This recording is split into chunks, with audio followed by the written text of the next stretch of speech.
Gentlemen, welcome into the Tuesday early edition Best Bet Show. I'm your host, G-Stack George. Love doing this show.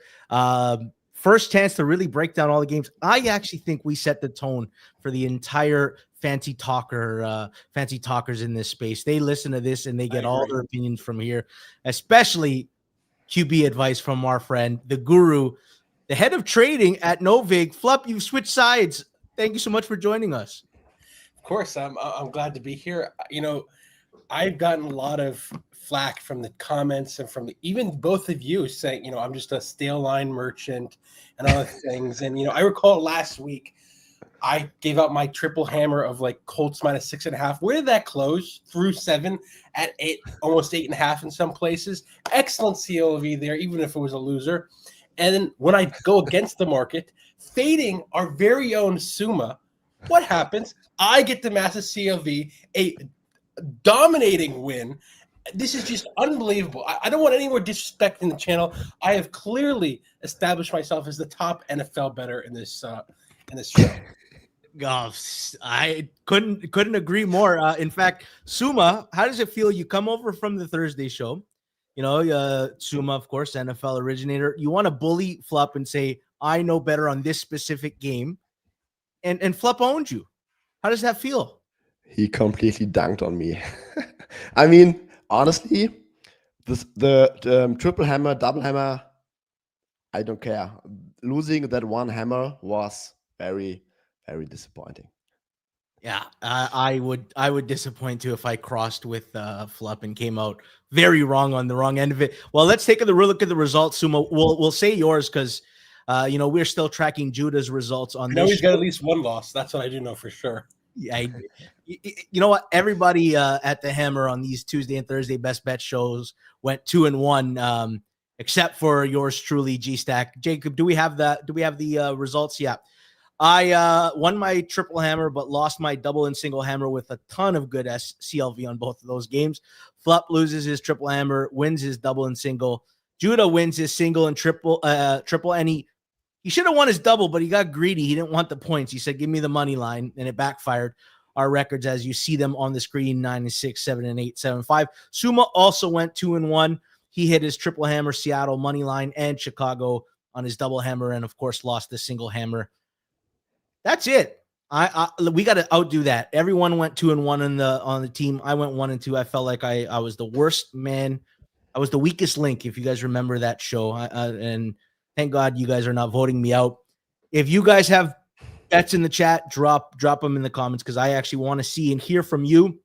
This show doesn't happen without you, and it doesn't happen without the games. And let's start off with the Thursday nighter, Pittsburgh at Cincinnati. Right now, Pittsburgh's 5.5 minus 108.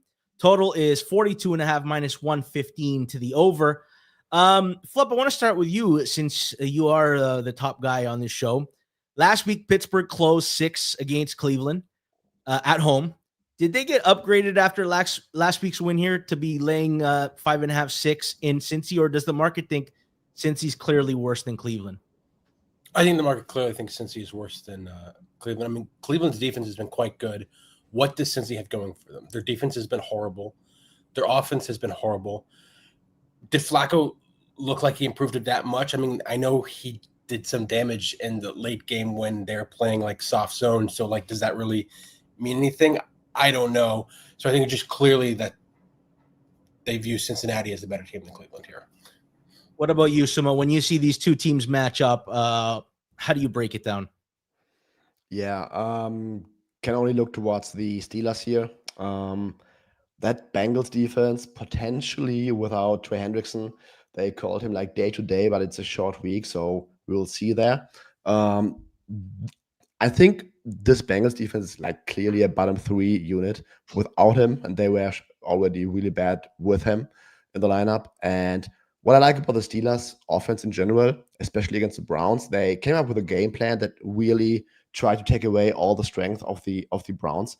Rodgers, he's far away from like being vintage Rodgers, but they got the ball up quick. Tried to create lots of yak opportunities in the space between the zones. And I mean, I also think that the Steelers can really pound the rock here against this soft Bengals front seven. And then on the other side, I don't really trust Joe Flacco behind that O-line against the pass rush to really being able to play from behind. Yeah, it's quite interesting. You hear Jamar Chase's comments after the game, and I think sometimes we don't account for when the vibes are bad in a locker room. Teams maybe are not playing as hard as expected. I know that situation will come up later. I have no opinions on the game. My numbers say I'm not supposed to bet Pittsburgh here, but I could never get to the window with Cincy. I think I need a 7 to even start considering Cincy. Nothing to add except the fact that like Steelers have been, league average offense, and Bengals are like bottom 4 in every metric defensively. So I like how Pittsburgh's offense matches up against Cincinnati's defense there. Let's move on to another London game. It feels like every week we got a 9 a.m. game if you live in the Eastern time zone, and I kind of like it. It gives us something to do in the morning while we wait for the games to start. And I think Suuma must enjoy getting to watch a game at normal time as well. Rams in Jacksonville in London right now. Rams are -3, -105. Totals 44.5, shaded 115 to the over. Suuma, let's start with you because this is the injury wise. We know Devin Lloyd's not going to be traveling there. And Puka Nacua is the big question mark for the Rams offensively, but also, Rob Havenstein didn't play last week, and I don't think he's played in a couple weeks. What do you think of these two teams and how they match up? Puka, I mean, they have a bye week afterwards, so tough to say, but I think if there is some doubt about his limitations, I wonder if they just say, okay, let's give him like 2 weeks to rest his foot. So we will see there. Jaguars, I think this is a much better matchup for them because I think that the Rams defense, yes, they have a very decent D-line, but other than that, when you look at their defensive strength of schedule, I think that everyone moved the ball on them who is like considered a good offense, and even Jalen Hurts and the Eagles offense moved the ball quite well in the second half. So I think they are extremely weak at outside cornerback, and that's an area where the Jags struggled mightily early in the season. And then we had like this shift where you saw some fantasy guys talking about it, where the routes that Brian Thomas Jr. and Terrence Hunter are running have changed over the last 2 or 3 weeks, where Brian Thomas is doing a lot more stuff on the outside. And I think this fits very well against where the Rams are extremely weak. Also, don't really trust that run defense completely. I really want to see it against this Liam Cohen offense. I just think that this is a very decent matchup for the Rams offense. I think they can run the ball well, and then they will also have a lot on the outside with Brian Thomas. And then it depends, do the Rams have enough in the tank with just Devontae Adams out there and maybe John Whittington if they cannot run the ball, because the Jags defense, yes, no Devin Lloyd, but they have been extremely good at defending the run. So yeah, leaning towards the Jaguars at the current price. I think they have a decent matchup. Connor says Jags +3 +100 was an easy click on Sunday. Suuma, if I'm understanding correctly, if you get confirmation that Puka is out and you get a 3, you're interested in the Jags there. Yes. All right. It's not one of your hammers, but that'll go down in somebody's notebook. Flup, let me ask you about the market. Do you think there'd be buyback on the Rams at 2.5, or do you think that's where we're going to settle ultimately when Puka is ruled in or out? I mean, if he's ruled out, I think this goes to 2.5. Just based on the market, it's been straight Jaguars money, and this tells me that either someone really likes the Jaguars or someone really thinks Puka's out. And when we see Puka's out, which I think is the more likely option here, that it's going to just settle around 2.5. There's going to be someone that wants to buy back the Rams at 2.5, but when Puka is, you could argue the heartbeat of that offense, or at least a very big part of that offense, the Rams don't look as attractive anymore. So I think we'll see 2.5 once Puka's out. And if Puka's in, I don't think we'll actually get like a flat 3, but I think we won't ever see like a 2.5 10. Yeah. If Suuma, it's quite interesting. You were talking about how the Jags might have more success running the ball. They didn't succeed running the ball against Seattle, and it felt like they were like, and actually I know for a fact their average third down distance to go was beyond 10 yards, so they were losing yards. It feels like that's a tell for this Jaguars team when they're playing a team that is very good at stopping the run. They might have some problems in third and long situations. So that'll be interesting to watch. Before we move on, I want to take a minute. A lot of these lines right now are provided by FanDuel. In fact, if you like the under in the Rams and Jags game, best in market under. FanDuel's changing the way you live bet football, and it starts with next drive SGPs. Now you can bet what's happening on the next drive. Will it end in a touchdown, a punt, a field goal, and stacking player props like rushing yards to catch a pass or someone to find the end zone? Build your bet exactly how you want it. FanDuel's enhanced quick betting experience makes it easy to find live bets fast, build same-game parlays in real time, and see the player stats you need. And every NFL game day comes with a profit boost you can use on your next drive SGP so you can get more out of every play. Whether you're betting a drive, a player, or the next big moment, FanDuel makes live betting feel smarter, faster, and way more fun. Visit FanDuel.com/forwardprogress to download the app today and bet the next drive your way. Please play responsibly. Must be 21 plus and present in select states. For Kansas in affiliation with Kansas Star Casino, or 18 plus and present in DC, 19 plus and physically located in Ontario, or 18 plus and present in DC, Kentucky, or Wyoming. Opt-in required. Bonus issued as non-withdrawable bonus boost tokens. Restrictions apply, including any token expiration and max wager amount. See terms at sportsbook.fanduel.com. Gambling problem? Call 1-800-GAMBLER or visit rghelp.com. Call 1-888-789-7777 or visit ccpg.org/chat in Connecticut or visit mdgamblinghelp.org in Maryland. Hope is here. Visit gamblinghelplinema.org or call 800-327-5050 for 24/7 support in Massachusetts, or call 1-877-8-HOPE-NY or text HOPE-NY in New York. This is a paid endorsement. Call Connex Ontario at 1-866-531-2600 or visit connexontario.ca. All right, let's move on to the next game. And Suuma, if they were betting live SGPs on what's going to happen on the next drive in the Miami-Cleveland game, they might be opting for some punts. Right now, Cleveland is favored -3, -105. The total is 40.5, shaded 115 to the under. Suuma, you're seeing something that you like in this game. Muted. Oh, Suuma, we got classic. No. Sorry, guys. Yes, I'm looking towards the under. First, from a matchup perspective, I'm really struggling to see both teams putting up a lot of points. And then the weather report. I mean, it's only Tuesday, so things may change, but there is some wind and rain in the forecast. It could be completely erased by Sunday. It could get worse at the lake in Cleveland. But right now, weather report is not looking nice. And if I imagine Tua and Dylan Gabriel in the wind, in the rain, Tua against what I consider a very good, maybe the best home defense in the league, I'm really struggling to see where points are coming from. So using my single hammer on Browns Miami under. All right, that's Suma's single hammer. Suuma, Tua came out and criticized the Dolphins at the podium. And it reminded me of, do you remember a couple years ago, the Raiders were playing the Lions on Monday Night Football?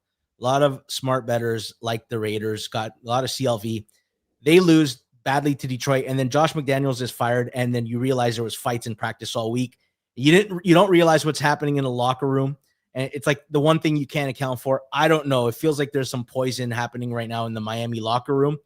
As far as matchup goes, Flup, I'm looking at a clear mismatches, Cleveland's D-line versus Dolphins O-line. Judkins versus the Dolphins run defense, which is 32nd in defensive rush EPA, 27th in defensive rush success rate. Miami's also here's the defenses they've played: Colts, Patriots, Bills, Jets, Panthers, Chargers.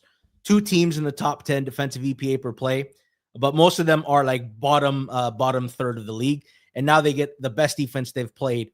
That being said, Flup, it's Cleveland and they're laying 3 with a rookie quarterback. Are you surprised by this number? And do you think it stays there? Or do you think there'll be some interest in Miami later in the week? I mean, just looking at the market, no. It seems like both the under and the Browns spread are correlated from kind of a matchup perspective, just as Suuma laid out here. And you also illustrated with the mismatches and the O line versus D line, and Cleveland's probably going to want to run the ball all over them. That's good for the under, obviously, and it's also good for the Brown spread if they're going to able to have success, which they likely will. And being the NFL injury news expert, I know I'm pretty confident Tyreek Hill will not be playing next week, so there's no deep threats or no big plays there for Miami to break out there. And like you said, it's going to be really hard for them. Like Miami hasn't really proved that they're a competent offense, especially without Hill. Yeah, it's there's a lot to be desired in this game. That being said, the next game, and I don't want to talk about it, Flup. In fact, you've got permission because you're going to be here on the future Tuesdays. Suuma gets to go back to Thursday. If I start talking to you about how I like Tennessee, if you hear those words come out of my mouth, I want you to shut my mic down. All right, my friend. New England is laying 7 on the road at Tennessee, who just fired their coach. Total is 41.5 right now. Let's start with you, Suuma. Is the fired coach ref bump real? Because I feel like I was taking crazy pills reading in our Discord how people want to bet the Titans here. I think that there was a crazy ATS trend going back in 2012 to 2019 or something. But I think that kind of reversed at some point. I don't have the stats in front of me, but honestly, I think some people might struggle to get to Tennessee 7 numbers wise or model wise, but I think this team is so inept. And yes, they are freed from Brian Callahan, but I'm not sure whether I'm really getting a competent NFL team here. And also, it's the Mike Vrabel revenge game. So I think that guy will spend whole nights this week trying to get wrinkles in the special teams tape to beat his former team by or giving his former team a 40 burger. So I can't touch this game right now. I don't know why. I don't have any appetite for the Titans. And this might just be another Drake May MVP type game where they drop 35 points.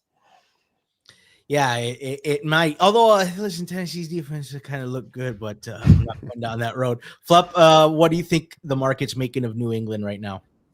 Honestly, I think they're kind of making what Suma's seeing with May, that May is probably a top 10 and maybe fringe top 5 quarterback. And, they're kind of holding on to priors too much where, you never know how May is going to be to the start of the season. Is he going to be an average-ish quarterback, a below-average quarterback? And when you go from pricing a team like an average-ish quarterback to a top 5, that's a couple points upgrade, as in the team as a whole has looked good. It also feeds into the rest of the team as well. They probably have more motivation. I know that it kind of sounds like nonsense, but I do think it matters in small bits. And additionally, Titans have just looked worse every week. I know we have some people just backing them every week on this show, but at a certain point, it's got to break through. And based on the way the market's moving, I don't think they're going to have any respect for the Titans here. And I think we're going to see 7.5 by Sunday. Well, listen.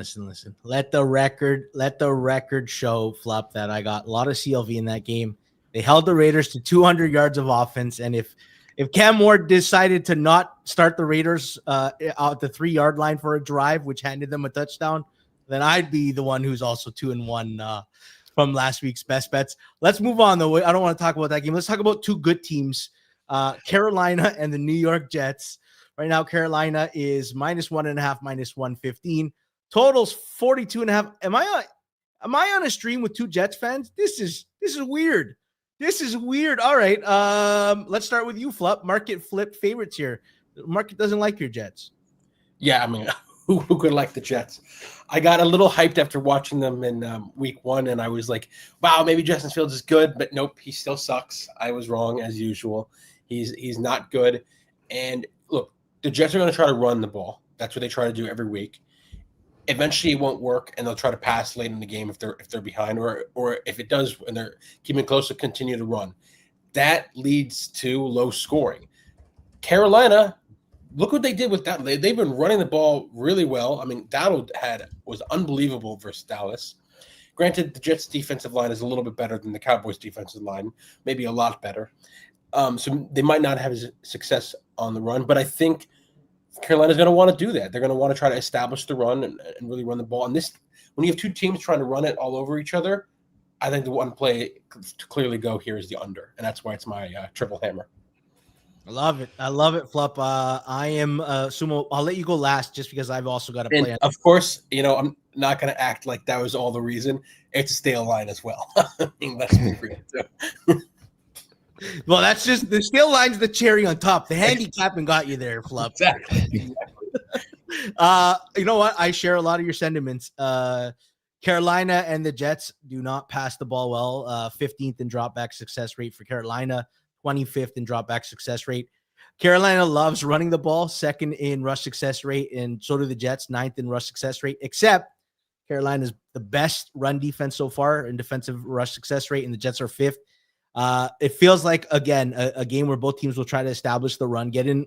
It feels like we're going to get a revamp of that Denver Jets game, which, man, if we had 8 quarters, I don't think that game would have gone over the total. Suuma, two teams moving in the opposite directions, right? The Carolina, they got some vibes going. They're 3-3 miraculously, and now the Jets haven't won yet. How do you read this game? Oh, sorry. That's my single hammer too. I'm piggybacking off of Flup here. Yeah, I can also see the game playing out like this, maybe with a little bit more Panther scoring. I mean, going from the Dolphins defense and the Cowboys defense to the Jets defense will still be a small step up in class, but the Jets offense is so inept. Like, I mean, Tyler Johnson, Josh Reynolds, Aaron Smith are the 3 wide receivers right now if Garrett Wilson can't go. It doesn't seem to be serious with his knee injury, but let's pretend he's not going to play. Like, how do the Jets move the ball? You said it, Panthers sneakily good against the run. So I can see this being another game where at some point the Jets are in a game script where they have to play from behind. And then it's Justin Fields dropping back with like a patchwork wide receiver depth chart. I mean, I just don't see it. So market moved, but I would still like the Panthers here. Yeah. And right now it is best in market. You can get 42.5s. There are 41.5s at other books and 42s. Good price. That might have weighted to my decision making. That fact there.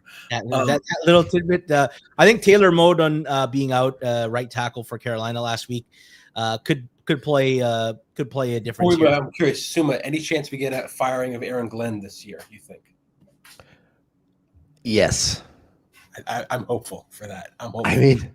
I mean, this is like awful. Like, I cannot imagine like a worse start for a head coach, maybe like Urban Meyer kind of territory, but this has been like bad from the get-go. And honestly, I expected him to bench Justin Fields after that performance. So yeah, we will see. If it's another bad performance by Justin Fields, I just don't see how you don't switch to Tyrod Taylor. Yeah, looks like someone in the chat got a really good number, 44.5 on Monday morning. Any games that you like, drop the comments. In fact, I want you to smash the like button and just drop some comments. Help us in the algorithm. I want to get this thing out to enough people just because, Suuma, no offense, but the Tuesday show is really kicking ass here on the Hammer Betting Network. We do have the number one football guy on here with both of us, and I think he's really, really setting the tone for what this show is supposed to be. Did we compare ROI this week? No. Let's look at a season long, okay? 16.5%. Let's look at season long CLV. I checked my CLV. Yes. Let's measure by CLV this week. I won in CLV. I won in CLV. What are you talking about? Oh, I for sure won. So ROI, I think Thursday show is 16.5% after last week. All right. We'll see how it ends up. No, all right. ROI is irrelevant in this because any idiot can win a couple games, but to win CLV, you have to have the market, follow suit and follow your lead. They were following my lead. The market is following my lead. Are you wearing a Baker Mayfield shirt? Of course, I have to bring it on the Baker Mayfield shirt. I love it. I love it. All right. That's why he was almost late, because he just bought it on the street. Speaking of great quarterbacks, Flup thinks Baker's really good. I think Patrick Mahomes is really good. Not that I'm going out on a limb here. The next game, Kansas City right now is minus 11.5 at home against Las Vegas. Total's 45.5 minus 112 to the over. I actually want to pull up a graphic because I went onto FTN. I wanted to see how the KC offense kind of has morphed since Xavier Worthy's been back. Without him, 10th in offensive DVOA, 16th in EPA per drop back, 18th in pass success rate. Since he's come back and added an element to the offense, first in offensive DVOA, 8th in EPA per drop back, second in pass success rate, 63.9%. And I love going on FTN. Basically, it's my Monday and my Tuesday. I start digging in for stats, and I try to see what's out there and what's available. And if you want to as well and get an edge on other people who don't go as deep in the stats, go to ftnfantasy.com. Use Hammer 10 for 10% off. You can get the Stats Pro package. You can get the Stats GOAT package. It will help you out. And I got another graphic loaded up for you guys later to show really a deep dive on that stuff. But let's talk about this game. Flup, Rashee Rice is back this week, but the real question is Patrick Mahomes back. He's the favorite to win MVP again, and he's starting to look like the best quarterback in football. Yeah, pretty accurate. I mean, he's looked a lot better with Worthy back humming, and I think Rashee Rice is only going to make him even better. My only question is, who's going to be the number one targets for this week and moving forward? Is it going to be Rice or Worthy? I assume Rice, because considering how good he was last year, but I'm not 100%. And this, as far as the spread, 11.5, 12.5, I think it's going to bounce between. I doubt we see any 13s. It's just going to get bought back a little bit, I think, and I think it'll just bounce around there. Yeah, Suuma, this is a pretty clean injury report. Brock Bowers is probably out. And like Josh Simmons missed the game, but it was for personal reasons. I expect him to be back. Casey's healthy right now, and they're looking good again. What do you make of this matchup? So I don't want to take anything away from Patrick Mahomes, but let's also say Andy Reid is back, because I was rewatching that game. Like, guys were running like wide open within like 5 to 10 air yards from the line of scrimmage. Like that 4th and 2 play, first drive, I guess it was, simple pick play, Xavier Worthy like wide open with like 5 yards cushion into the flat in the end zone. So I mean, Andy Reid last 2 weeks, he has been scheming guys like open all day long, and Mahomes is getting the ball to them like on a quick trigger. Nothing to take away from Patrick Mahomes, but I think Andy Reid really found a way with that current non-Rice receiving group to like scheme the hell out of guys open. And Rashee Rice is the guy who can get open by himself. So he will just add another layer on top for this offense, in my opinion. So Raiders defense, big test. Honestly, I think that the market price is fair, but I would also not be surprised if the Chiefs offense just continues this way and Rice is like already the game wrecker in this one. All right, let's move on to New Orleans and Chicago. Chicago minus 5.5, minus 108. Totals 47.5, minus 115 to the under. I want to start with you, Flip. Someone released the over in this game and the totals moved up. Feel like that's the right move? I mean, I think that's just saying that, like, hey, Rattler actually is a little better than we might think, and both defenses suck is, I think, really what's going on here. Who am I to disagree with? If you can move the market, your opinion matters, in my opinion. So I don't see it moving back because I typically don't like to fade steam like this for non-injury reasons. Yeah, I'll tell you something about like the Bears defense. So everyone after the Lions game, everybody wrote them off. They looked bad. They were 29th in defensive EPA per play and 29th in defensive success rate. Since then, they're getting healthier. They've won 3 games in a row, but their defensive numbers are very reliant on turnovers. 6th in defensive EPA per play, while 29th in defensive success rate. Like, that doesn't equate. That means they're making some huge swing plays, but getting beat on a play-by-play basis. Suuma, Bears, a very lucky team right now. What do you make of this line and this spread?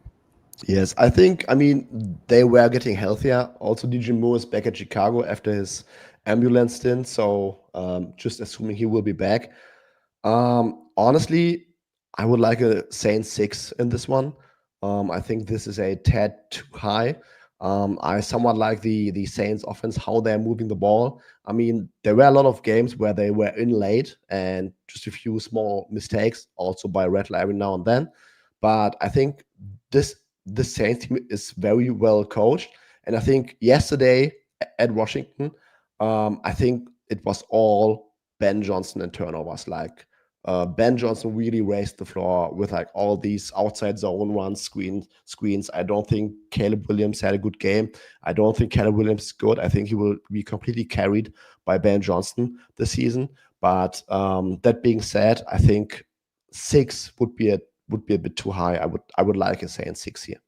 All right. If a 6 does appear, Suuma would be interesting. I know a couple people in the chat were mentioning the same thing. I'm finding myself having difficulty getting interested in that game. Let's move on to Philadelphia and Minnesota right now. At FanDuel, Philadelphia 2.5 minus 108. Totals 43.5, shaded 118 to the under. Suuma, you said you were surprised that I like Minnesota here, and I'm surprised that you're surprised that I like Minnesota here. Why don't you start by telling us why you like Minnesota?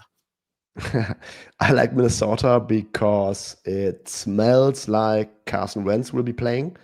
And then he will be throwing the ball to Justin Jefferson and John Addison on the outside against a cornerback group that was completely lacking coverage ability outside of Kenyon Mitchell. And Mitchell is very likely going to be out with a hamstring injury.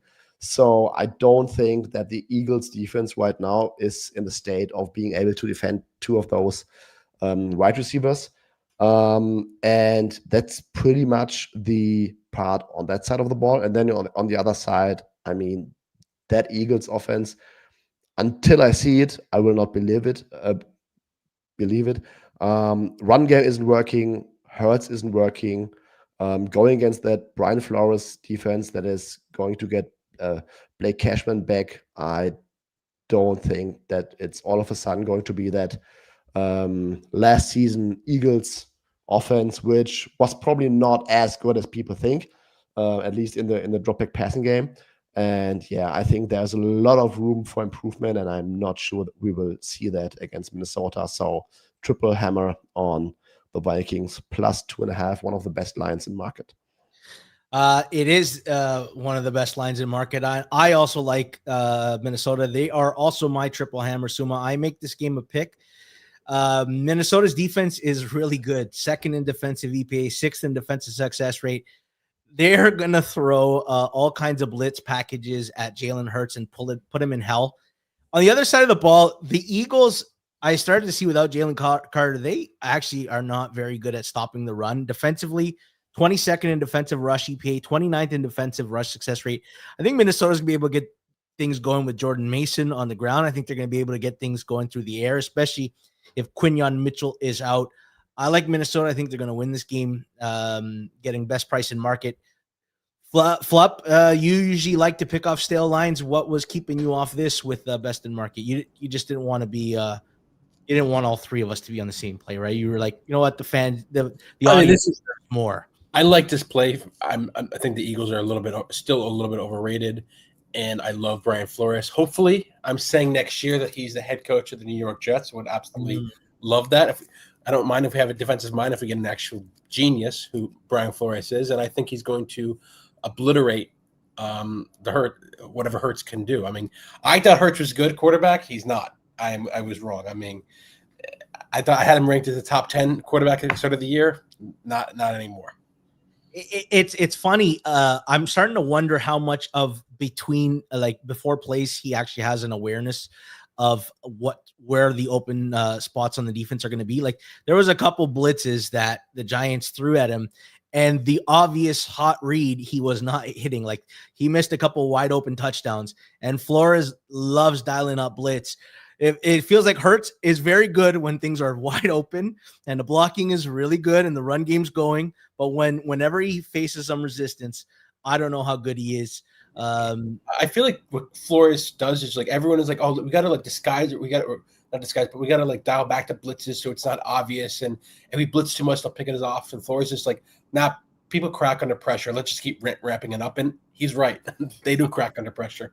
I remember 2 games, obviously the one against the Rams in the Super Bowl where he won the Patriots the Super Bowl. He put that great offense in a chokehold. But I remember Dolphins Ravens when he was the head coach on a Thursday night football game. Oh yeah. And he blitzed like 50 blitzes on Lamar, and Lamar could not figure out what was happening. Brian Flores with 2 weeks to scheme on a bad quarterback.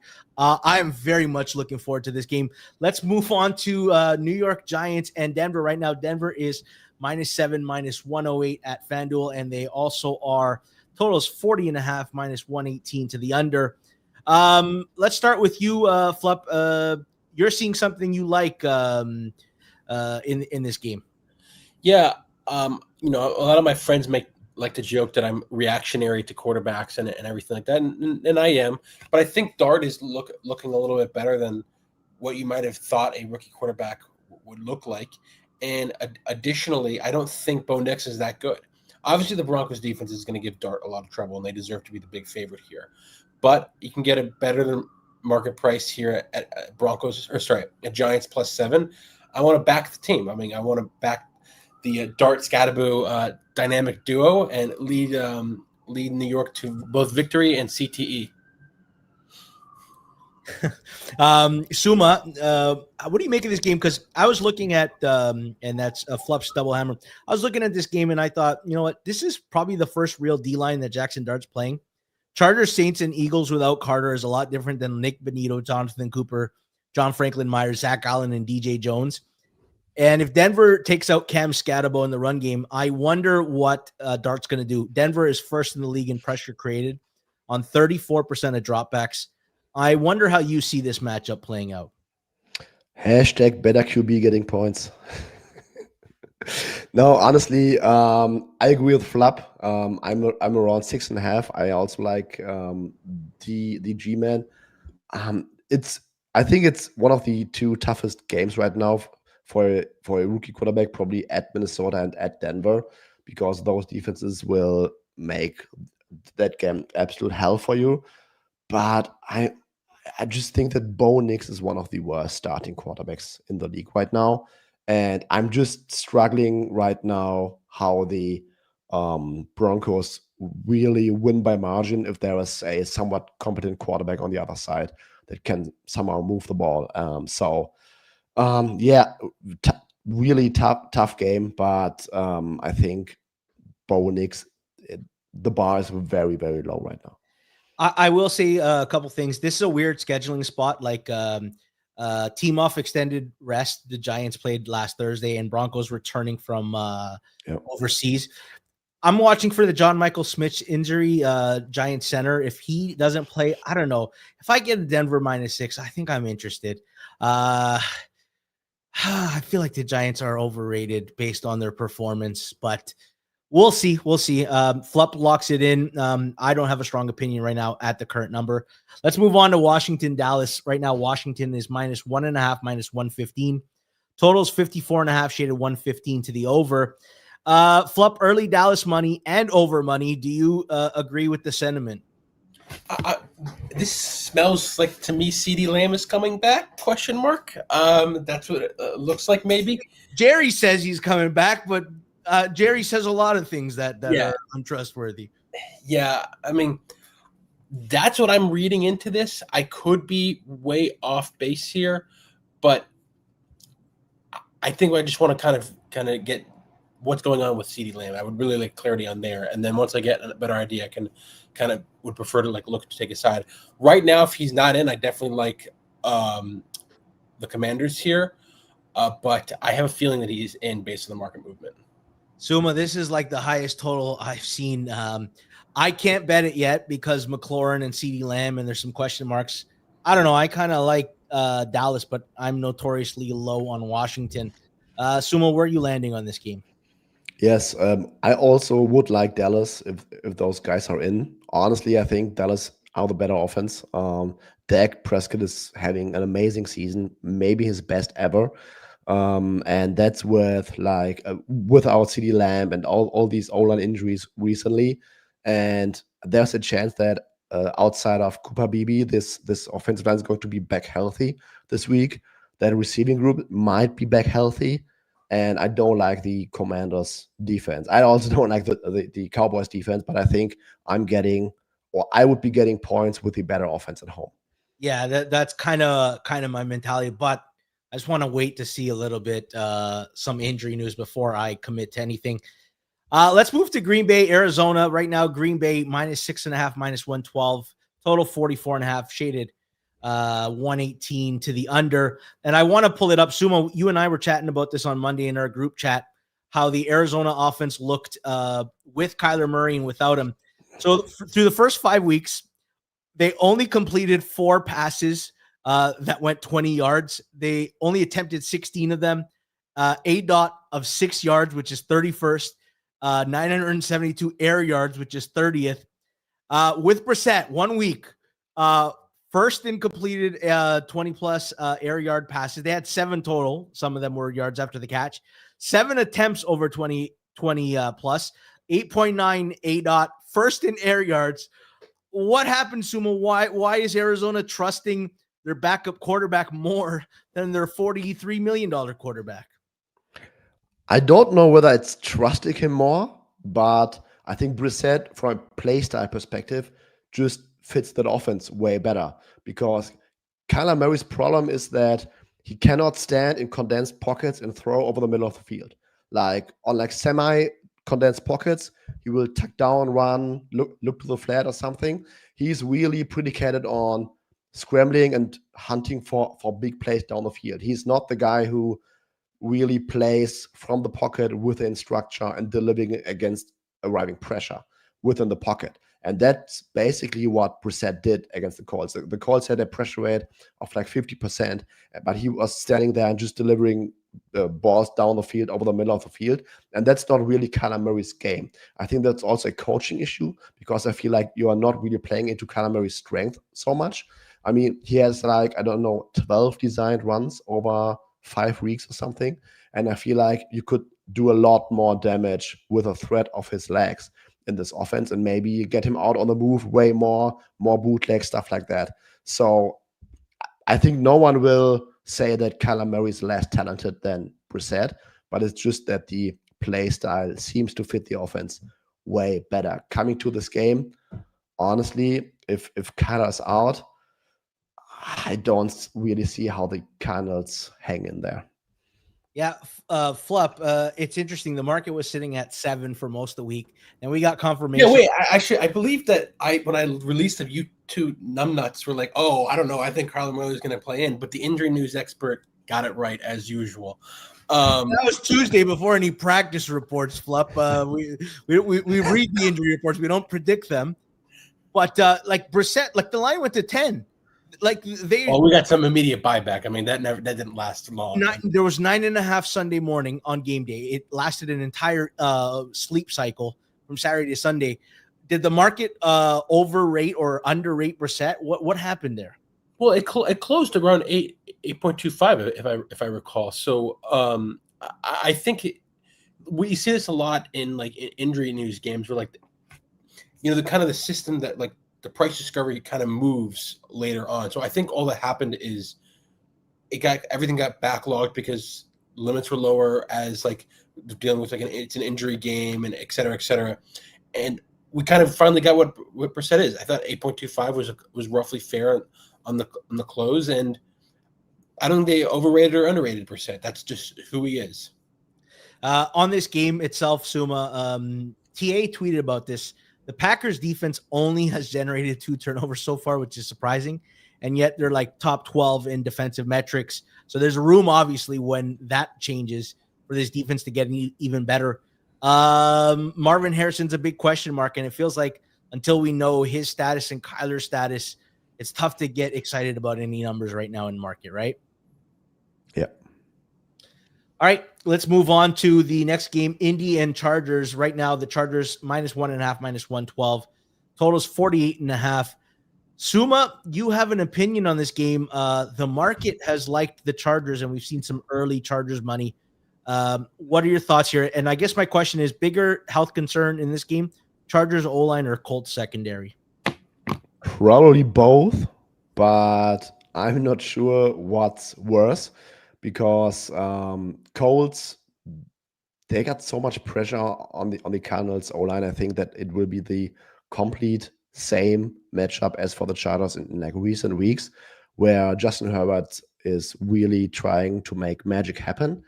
And on the other side, I think that the Chargers defense might be sneakily overrated. I think that certain run concept styles can really get them, like the Commanders did 2 weeks ago. I think that the Colts offense is predicated to be doing that. I think that they can really hammer them with their power run game.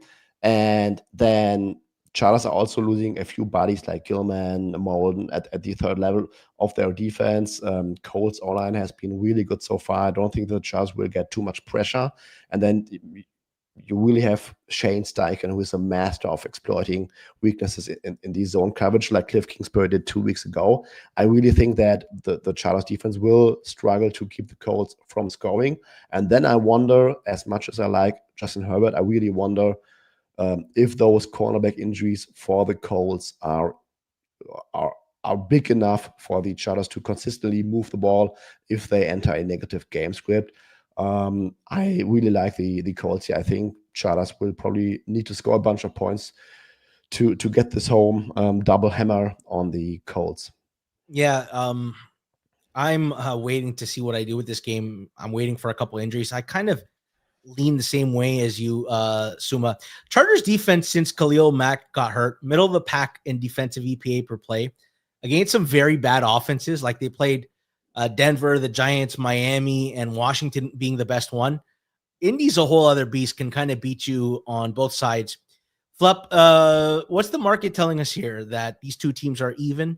Yeah, I think people might be surprised. I saw a comment like, Georgia got the better coach, better quarterback, better team, but I'm not sure about the last one. I agree. I'll give you the better coach and I'll give you the better QB, but I'm not so sure on the better team here. I think the market's saying, hey, these guys are equal. Colts offense has been great. Colts defense, as I think Suuma has pointed out, has been sneaky good. And overall, I think last few weeks, Herbert and the Chargers offense is disappointed, and that's why we see these teams being rated roughly equal. You wouldn't have believed this if I told you even 2 weeks ago, but that's where we're at. I'm not so sure about better coach, and I love Jim Harbaugh, but Shane Steichen is also very good. Well, I would argue Shane Steichen's a better play caller and play designer, but Jim Harbaugh's a better leader, and he gets better guys in the building. Well, be interesting to see. Guys, if you guys don't smash that like button and get it higher, I'm going to make Flup just read injury reports for the rest of the show here. There will be no more analysis. So I am holding like a good thing. People can learn from me. I don't know why that's a negative. All right, Flup, tell us about the Atlanta-San Francisco game. It's going to be the Sunday nighter. Right now, it looks like San Francisco -2.5, -105, total 47.5, 118 to the under. I'm joking about the injury report, but look aheads were Atlanta +3. Even some places dealing 3.5. Was last night the last time people undervalued Atlanta beating Buffalo in primetime? No, I think that was definitely more a Buffalo is potentially overrated. Fraud alert ? I mean, I saw all the memes of Buffalo beating up on only like 1 or 2 win or 0 win teams. So that I think has more to do with it. And I think people still have a lot of respect for San Fran. So this kind of makes sense where we're at. I'm not going to pretend like I know anything about injury news. So I'm going to ask you guys, could probably going to laugh at a dumb question. Are we going to see Mac Jones or Brock Purdy? I don't fully understand. I think we're going to see Mac Jones still, but Yes. I think we'll know a lot more tomorrow. There's other ones. There's like Ricky Pearsall again. Juwan Jennings apparently has 5 broken ribs and like a high and low ankle sprain. And then we still don't know what happened to Jake Matthews yesterday. Suuma, San Fran's defense now has lost Fred Warner. How do these teams match up based on that? So Jake Matthews was called day to day today, so it sounds like he has a good shot at playing this week. I mean, George Kittle, he's expected to be practicing. Not sure whether that means that he's absolutely going to play, whether he's going to be on a snap count. Just don't know. Dieto Gross-Matos was 3 times DNP last week. I mean, this 49ers defense, it has to be bottom 5 on paper. Very light front 7 against the run now. Without Fred Warner, you don't have your like ultra all pro brain that keeps everything together.